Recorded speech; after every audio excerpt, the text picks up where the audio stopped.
তো guys finally আমাদের doctor দেখানো কমপ্লিট হয়ে গেছে। এখন খাচ্ছি দই লস্যি আর এদিকে Paramita. Hello guys, good morning. নতুন একটা সকালে নতুন একটা ব্লগে সবাইকে জানাই সুস্বাগতম। আশা করি বন্ধুরা তোমরা সবাই ভালো আছো, আমরাও খুব ভালো আছি। তো বন্ধুরা এখন ঘড়ির কাঁটায় ঠিক 10টা বাজে আর 10টা দিয়ে ব্লগটা স্টার্ট করলাম। সকাল সকাল সমস্ত কাজ আমার কমপ্লিট হয়ে গেছে। এদিকে বিছানাপত্র সব গুছিয়ে নিয়েছি, এদিকে পুজো পার্বণ হয়ে গেছে, ঘর বাড়ি সব পরিষ্কার। আর ওইদিকে রূপুসোনাকে রেখে আমি চলে যাচ্ছি এখন ডাক্তারখানায়, কারণ আমাদের পারমিতা মানে আমার জায়ের খুব শরীর খারাপ, ওকে নিয়ে এখন ডাক্তারখানায় যাচ্ছি। আর ডাক্তার দেখাতে যাবো, এখন যাব সেই বারাসাতে হসপিটালে যাবো, বারাসাত হসপিটালে ডাক্তার দেখাতে যাবো। আর কি কারণে ডাক্তার দেখাতে যাচ্ছি সব কিছু তোমাদেরকে শেয়ার করব, শুধু ব্লগটা দেখতে থাকো আর সঙ্গে থাকো। চলে এসেছি বারাসাত হসপিটালে। আর হসপিটালে এত নতুন নতুন মানে জায়গা চেঞ্জ করেছে, চিনতেই পারছি না, এসে তালমাতাল হয়ে গেছি। আর টিকিট কাউন্টারটা হলো এখানে, আর পারমিতা গেছে টিকিটটা এন্ট্রি করতে, আর আমি এখানে এখন ইন্ট্রো দিচ্ছি। যাই হোক চলো। তো গাইস ডাক্তার দেখানো এখনো হচ্ছে না, শুধু এই মাথা ও মাথা ঘুরাচ্ছে। আমরা পাগলের মতন পুরো হসপিটালটা ঘুরেই যাচ্ছি। আর এইদিকে দেখো কত নতুন নতুন বিল্ডিং হচ্ছে, সব নতুন নতুন বিল্ডিং। এই দিকটা তো চিনতামই না আমি, কি করব, চলো ঘুরি। এখনো ঘুরতে হবে, কখন ঘরে যাবো জানি না। তো গাইস ফাইনালি আমাদের ডাক্তার দেখানো কমপ্লিট হয়ে গেছে। এখন খাচ্ছি দই লস্যি আর এদিকে পারমিতা। কখন এসছি, বাড়ি যাবি না? তোকে রেখে যাচ্ছে এখানে। বাড়িতে যাবো। ক টাকা হলো আমাদের? 50। তো গাইস ফাইনালি লস্যি ফস্যি খাওয়া হলো। এবার পারমিতার জন্য ওষুধ নেবো, ওষুধ নিয়ে তারপরে দেন বাড়ি যাবো। রূপায়ণ কি করছে সেটা জানি না, তোমাদেরকে সেটাও শেয়ার করবো। তো চলো। তো গাইস ডাক্তার দেখানো হয়ে গেছে আর এখন আমরা ভ্যানে করে যাচ্ছি কলোনি মোড়, মানে কলোনি মোড় না, ওটা চাপাডালি মোড়ের ওখানে যাচ্ছি। ওখান থেকে আবার আর একটা ভ্যান বা অটো ধরে বাড়ি যাবো। দেন চলো, প্রচুর রোদ্দুর, প্রচুর কষ্ট হচ্ছে, চলো।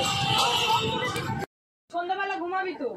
তো বন্ধুরা বাড়ি চলে এসেছি আর রূপুর জন্য একটা খাবার এনেছি টেস্টি। আর রূপায়ণ এখন কাঁদছে ওর ঠাম্মির ঘরে। তো চলো কি করছে দেখি।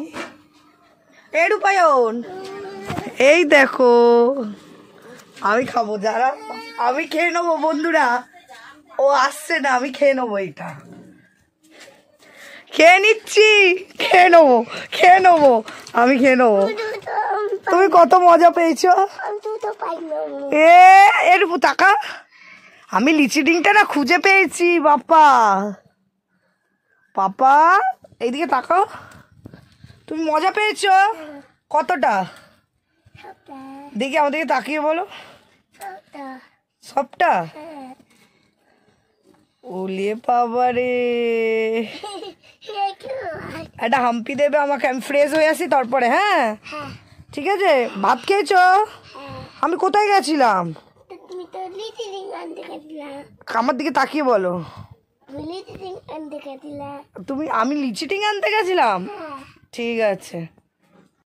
তো বন্ধুরা ফ্রেশ হয়ে গেছি, মুখ মুছতে মুছতে তোমাদের সাথে কথা বলছি, এতটাই ব্যস্ত হয়ে পড়েছি। যাই হোক, আজকে কি রান্না করে গেছিলাম সেটা তোমাদেরকে শেয়ার করি, চলো। এই দেখো ডাল করেছিলাম, পাতলা করে মুসুরির ডাল, আর লাল লাল মাছের ঝাল, আর এখানে করেছিলাম বাঁধাকপি। খুব খিদে পেয়েছে, তাড়াতাড়ি করে খেয়ে নিই। ইভিনিং বন্ধুরা, সন্ধ্যাবেলায় সন্ধে হয়ে গেছে আর আমি সন্ধেবাতি দিয়ে দিয়েছি। আর এদিকে রূপায়ণ সোনা দুষ্টু করছে। রূপায়ণ তুমি দুধু খাবে না? তাকাও আমার দিকে, দুধু খাবে না? আজ রূপু সোনা সারা দুপুরে শুধু দুষ্টুমি করছে। আর এইদিকে রূপু সোনার জন্য দুধ হরলিক্স গুলে নিয়েছি, এই যে বাটি করে গুলেছি, কারণ ও গরম তো খুব, তার জন্যে। দুধ আর হরলিক্স খাওয়া হয়ে গেলে তারপরে বসবে পড়তে, পড়ানো কমপ্লিট হয়ে গেলে তারপরে আমি করব রান্না। মানে কাজের পর কাজে স্টেপ বাই স্টেপ হতে আছে, তাই তো পারমিতা? তোর কি হচ্ছে আজকে? কেমনি হচ্ছে?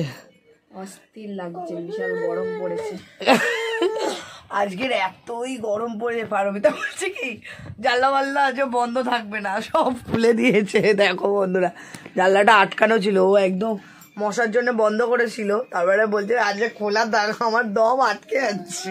তুমিও তো ঘেমে ভিজে গেছো পুরো। এখন এই অবস্থা, তাহলে আরো গরম পড়লে কি? ফাল্গুন মাসে সবে শেষ, আজকে না কালকে শেষ হবে মনে হয়। এখন 4 ভাগের 1 ভাগ গরম পড়েছে, এখনই যদি এরকম করি তাহলে গরমে আমরা কি করবো? আমরা পুরো হাফ বয়েল হয়ে যাবো গরমকালে। যাই হোক বন্ধুরা, তাড়াতাড়ি করে রূপায়ণকে খাই দিই, 6টা বেজে যাচ্ছে, পড়তে বসাতে হবে। তো চলো। তো বন্ধুরা, এখানে ভাত তরকারি সবার বাড়া হয়ে গেছে, পারমিতা সবার জন্য ভাত তরকারি বেড়ে নিয়েছে। আর আমি তো তোমাদেরকে প্রতি মুহূর্তে প্রতি সেকেন্ডে বলছি যে আমরা দুই জায়গায় ঘরে সমস্ত কাজ মিলেমিশে করি, কিন্তু বিশেষ করে রান্নাটা তো আমাকেই করতে হয়।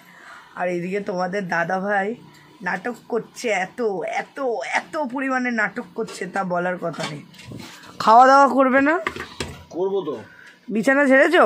যাচ্ছি। কখন? আরে বাবা এই তো।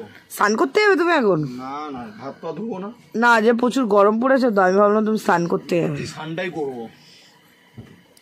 আর এই হলো বাথরুমের জলগুলো, ঘুম থেকে উঠে দেখবো ভর্তি করে, ঘুমাতে যাবো, ঘুম থেকে উঠে দেখবো সব খালি। আমাকে আবার সকালবেলা করতে হবে, বিকেলবেলায় ভর্তি, কিছুক্ষণ পর জল চলে যাবে, আবার দেখবো খালি। মানে জল ভরে রাখতে পারবো না, সে জলের বোতল বলো আর বাথরুমের জল বলো, এখনই ঘেমে গেছো। আমি পাখাটা বন্ধ করলেই ঘেমে স্নান। বন্ধুরা, আমার কি হবে?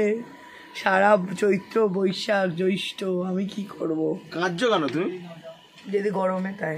ও তাড়াতাড়ি বিছনাটা ঝাড়ো, ভাত খাবো। আচ্ছা ঠিক আছে। তো ঘড়ির কাঁটায় এখন বাজে 11টা 30 মিনিট, আর এখন আমাদের সবার খাওয়া দাওয়া হয়ে গেছে। তো এখন আমরা ঘুমাবো, আর আমার চোখটাও ছোটো ছোটো হয়ে যাচ্ছে, মানে খুব জোরে ঘুম পাচ্ছে। আর কালকে সকালে এমনিতেও ডিউটি যেতে হবে। আর তার আগে একটা জিনিস দেখাই, এই দেখো ছেলে আর মাকে দেখো, এরা মশারি টাঙায়নি, যে যার মতো খেয়ে দিয়ে ফোন ঘাঁটতে ঘাঁটতে সব ঘুমিয়ে পড়েছে। তো যাই হোক, আজকের ব্লগটা এতটুকুই। ভিডিওটা ভালো লাগলে like comment share and subscribe করো। আর বেশি কথা বলছি না, আর চলো নেক্সট ব্লগে আবার দেখা হবে। তো টাটা, বাই বাই।